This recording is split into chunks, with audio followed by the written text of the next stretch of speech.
She'd been in the best physical condition of her life when she'd arrived at the academy, a state she'd maintained through grueling daily training sessions.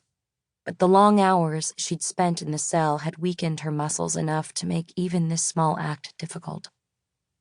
She glanced at Zephyr, who'd stepped into the cell and was now watching her with an inscrutable expression. Just a few days ago, it would have seemed like the most natural thing in the world for him to reach for her hand and help Orelia sit up. She could still feel the lingering traces of the warmth that had spread through her body the last time he touched her. But this time, Zephyr's arms remained at his sides as he watched Orelia struggle into a seated position with her back against the wall. She knew she shouldn't be surprised by his detachment. Although they were about the same age, he was one of the most accomplished intelligence officers in the Quatra Fleet. Like Orelia, he'd been trained to maintain his professionalism in any situation, even if that meant interrogating the girl who'd kissed him in the ocean simulator. Unless a new wave of fear crashed over her. Unless he'd known her secret all along and feigned attraction to get close to her. Could he really have faked the look in his eyes that night? The tenderness and intensity with which he'd kissed her back? What's going on?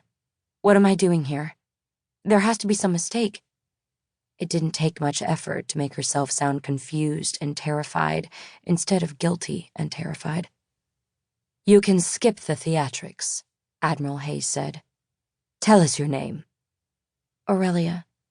"Your real name." "That is my real name." It was true. There'd been no need to devise a fake name. To the best of their knowledge, the Quatrans had never even laid eyes on a so-called Specter, let alone compiled a database of known secret agents. Admiral Hayes glowered at Orelia, then gave a small nod toward Zephyr. The nearly imperceptible gesture was enough to send an ominous shiver down Orelia's spine as she wondered how many times they'd performed this routine. Hayes stepping aside to let her counterintelligence expert and master interrogator do what he did best: extract information from unwilling participants. "How did you know about the spread spectrum?" Zephyr asked, his tone surprisingly light, as if they were back in his classroom instead of a high-security prison cell. "I told you. It was a lucky guess." Next to him, Admiral Hayes crossed her arms and glowered, but Zephyr merely raised an eyebrow. "You have an impressively analytic mind, Orelia. I highly doubt you ever resort to lucky guesses." He sounded more amused than accusatory, but that only made the situation feel even more chilling. It didn't matter that her life was on the line. This was just a game for him. It's all just a game. "Right," Orelia said. "We tried a number of options, but none of them worked. The spread spectrum was unlikely, but it was still worth trying." "We know you sent that encrypted transmission with the coordinates," Admiral Hayes said, ignoring Zephyr's subtle look of warning as she abandoned whatever plan they devised. "The security cameras caught you prowling through restricted areas. You were responsible for the attack. So either you're spying for the Specters, or else—" She cut herself off with a frown, as if the second option were too disturbing to say aloud. "Or else you are a Specter," Zephyr continued calmly.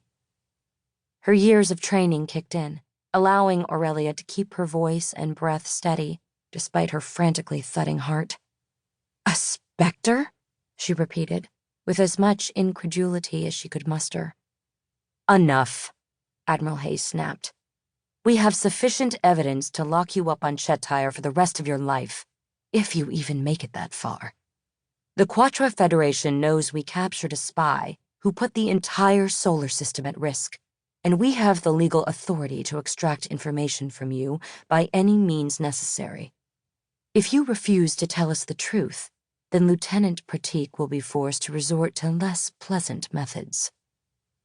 Orelia looked at Zephyr, desperately searching his face for a sign of sympathy, some indication that he'd do his best to protect her, but his expression remained as inscrutable as ever.